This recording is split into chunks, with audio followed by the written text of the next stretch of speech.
আসসালামু আলাইকুম এভরিওয়ান, কেমন আছেন সবাই? আলহামদুলিল্লাহ, আল্লাহ দয়া আল্লাহর রহমতে আমি খুবই ভালো আছি। আশা করি আপনারা সবাই ভালো আছেন। তো আমরা আজ চলে যাচ্ছি যশোর। আমরা প্রথমে স্টেশনে চলে আসছি।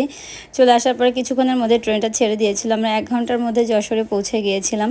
তা পৌঁছে গিয়ে ওখানে আমরা একটা অটো ঠিক করে ফুপুদের বাসায় যাওয়ার উদ্দেশ্যে রওনা দিলাম। তো এখানে যারা দেখছেন সবাই তাদের পেজ নিয়ে আলোচনা করছিল, কারণ সবাই খুব বড় বড় ব্লগার। তো সবাই পেজ নিয়ে আলোচনা করছিল। এর মধ্যে আমি একটু একটু বাইরের ভিডিওটা করছিলাম। তো এর মধ্যে ভিডিও করতে করতে আমার জুতাটা পড়ে গিয়েছিল। পরে দৌড়মায় যে আমার ওই যে ছোটো বোনটা দৌড়ায় যে আমাদের জুতোটা নিয়ে আসে। তো সবাই খুব হাসাহাসি করছিল যে ব্লগারের ফোন না পড়ে মানে জুতাটা পড়ে গিয়েছে। তো যাই হোক, অবশেষে আমরা চলে আসছি ফুপুদের এখানে। তা ফুপু আমাদের দেখে অনেক খুশি, আমাদের অনেক দিন থেকে বলছিল আসার কথা। যাই ফুপু আমাকে খুব আন্তরিকতার সাথে জড়ায় ধরলো, সে অনেক খুশি। সে হচ্ছে আমাদের চাচাতো আর কি ফুপুর শাশুড়ি। তো যাই হোক, ওনার বিয়েটা আমাদের পাশেই হয়েছিল, খুলনার পাশে যশোরে হয়েছিল। তা ওনাদের বাসায় যাওয়াতে উনি অনেক খুশি। অনেক দিন থেকে বলছিল, আসলে আমাদের সময় সুযোগ করে হয়ে ওঠে না। তো যাচ্ছিলাম, তা আশেপাশে যত বাড়ি দেখছেন সব ওনাদের আত্মীয়তা, সবাইকে ওনারা উনি বলে রাখছিল যে আমরা যাব। তা সবাইকে বলছিল আমাদের বাসায় কুটুম চলে আসছে, সবাই চলে আসো। গ্রামের মানুষ মেহমানদের আসলে ওদের ভাষায় কুটুম বলে। যাই হোক, এটা হচ্ছে ওনার শাশুড়ির ঘর। ওনার শাশুড়ির সামনে দাঁড়ায় আছে। এটাই ওনার সাথে আমাদের লাস্ট দেখা। আমরা আসার কিছুদিনের মধ্যে ওনার শাশুড়ি মারা গিয়েছিল। তো ওনার শাশুড়ি এত ভালো মানুষ ছিল, আল্লাহ ওনাকে বেহেশত নসিব করুক। ওইটা ওনার সাথে লাস্ট দেখা। এই নিয়ে সেকেন্ডবার তাদের বাসায় আমার যাওয়া আর কি। তো আমরা এই যে ফুপুদের বাসার ভিতরে ঢুকছি। আমি আপনাদের একটু ভালো করে ভিডিও করে দেখাচ্ছি, কারণ হচ্ছে কি ফুপু এখানে হাঁস, মুরগি, ছাগল, গরু, পাখি, কবুতর সব কিছুই পোষে। যার জন্য আপনাদের সুন্দর করে একটু ঘুরায় দেখা। ফুপুদের বাসাটা হচ্ছে টিনের বাসা। তো অনেক গরম ছিল, আমরা গরমের সময় গিয়েছিলাম। তো আমি একটু ভিডিও করে নিয়েছিলাম, ফুপু আবার একটু লাইটটা জ্বালাই দিল। তো এটা হচ্ছে পিঠা বানিয়েছিল আমাদের জন্য ফুপু। তা সবাই পিঠা খাচ্ছিল, আমি একটু সকালে নাস্তা পিঠা সবাই খাচ্ছিল, আমি একটু ফুপুর ওখানে চলে গেলাম যে ফুপু কী করছে। ফুপু বলছে আমি রান্না করছি। তা ভোর 5টার সময় উঠে থেকে উনি রান্না শুরু করেছে। যাই হোক, ওনার সবই রান্না হয়ে গিয়েছে। এটা হচ্ছে হাঁস ছিল চুলার উপরে। তো আমি একটু দেখলাম কী কী রান্না করেছে। এটা হচ্ছে দেশি মুরগি দিয়ে আপনার নারিকেল রান্না করেছে, খাসির মাংস রান্না করেছে, হাঁস রান্না করেছে, ডিম ভুনা করেছে, মাছ ভুনা করেছে। তারপর এটা হচ্ছে ছিটা পিঠা বলে, সেইটা করেছে হাঁস দিয়ে খাওয়ার জন্য। সাদা ভাত করেছে, পোলাও করেছে।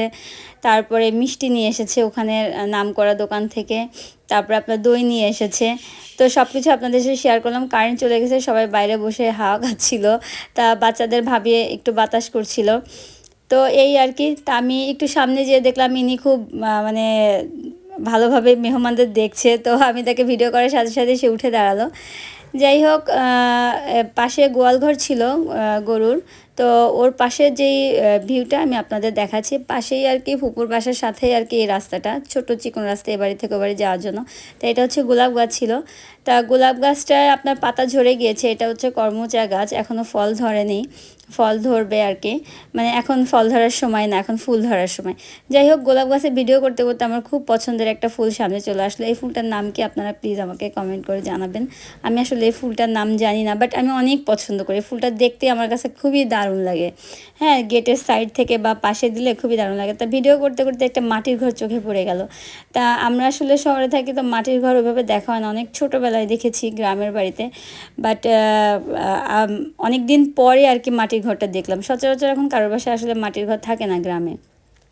তো এই ঘরটায় কেউ থাকে না। এই ঘরটা আসলে যখন বর্ষার সময় হয় এখানে কাঠ রাখা হয়, সবাই চুলায় রান্না করে। তো যাই হোক, আমি আপনাদের সুন্দর করে একটু চারিপাশটা দেখাই নিলাম। এটা হচ্ছে গিয়ে ওনাদের বাড়িটা অনেক বড় আর কি, সবাই ওনারা একসাথে এক জায়গাতেই থাকে, সবাই আলাদা খায়। তা আমি একটু মাটির ঘরের পাশ থেকে একটু পিছন সাইডটা যাচ্ছিলাম যে দেখি পিছন সাইডটা কী কী আছে। তো এখানে এমন কোনো গাছ নাই যে নাই। এই দেখেন বাতাবি লেবু গাছ, বাতাবি লেবু ধরেছে বড় বড়, এত মিষ্টি যে বলার মতো না। খেতে এত মিষ্টি এবং এত সুস্বাদু। এই যে আমি আপনাদের একটু কাছ থেকে দেখাই, বাতাবি লেবুটা আল্লাহর নেয়ামত, পুরা গাছ ভরে গিয়েছে ফলে। তা যাই হোক, এই যে আশপাশটা আমি আপনাদের একটু ঘুরায় দেখাই। এখানে এমন কোনো গাছ নাই, আম, জাম, লিচু, কাঁঠাল, আপনার আমরা এমন কোনো গাছ নাই যে এখানে নাই। যাই হোক, আমি আপনাদের একটু ঘুরায় দেখাই। এই দেখেন মানে খুবই সুন্দর জায়গা। আপনি গেলে আপনাদের মানে আপনারা গ্রামে গেলে এই সমস্ত মানে খুবই ভালো লাগে মানে গ্রামের পরিবেশটা দেখতে। যাই হোক আমি একটু ছাদে উঠে গেলাম আপনাদের চারিপাশটা একটু দেখানোর জন্য ছাদে। তো এই দেখেন আকাশটা খুবই সুন্দর লাগছে, বৃষ্টি হয়েছিল, বৃষ্টি হওয়ার পরে বৃষ্টিটা থেমে গিয়েছে। আমি একটু ছাদে গেলাম, এখানে দেখেন কত গাছ, উপর থেকে মানে যতই ভিউ দেখেন শুধু গাছ আর গাছ। দেখেন আমি আপনাদের দেখাচ্ছি তা গাছ দেখতে দেখতে হঠাৎ করে একটা মানে ছাগল দেখলাম, তো আমি আপনাদের একটু জুম করে দেখাচ্ছি। যাই হোক ভালোই লাগে গ্রামের এই পরিবেশটা। তা যাই হোক আমি ওপর থেকে নিচে নেমে গেলাম, তো ওখান থেকে ফুপুর একটা যে আমাদের ডাক দিল, বলল যে আসো আমার ঘরে আসো। তা তাদের ওখানে গেলাম, আপনারা সবাই টায়ার্ড ছিল, একটু রেস্ট নিচ্ছিল, সবাই খুব পর্দা করছিল, বলছিল যে দেখতে খুব খারাপ লাগছে, আমাদের ভিডিও করো না। তা যাই হোক একটু ফানি ভিডিও করে নিলাম। তা ওনারা আমাদের একটু আমরা খেতে দিয়েছে, সবাই খুব এনজয় করে আমরা খাচ্ছে, আপনারা নিজেরাই শুনে নিন।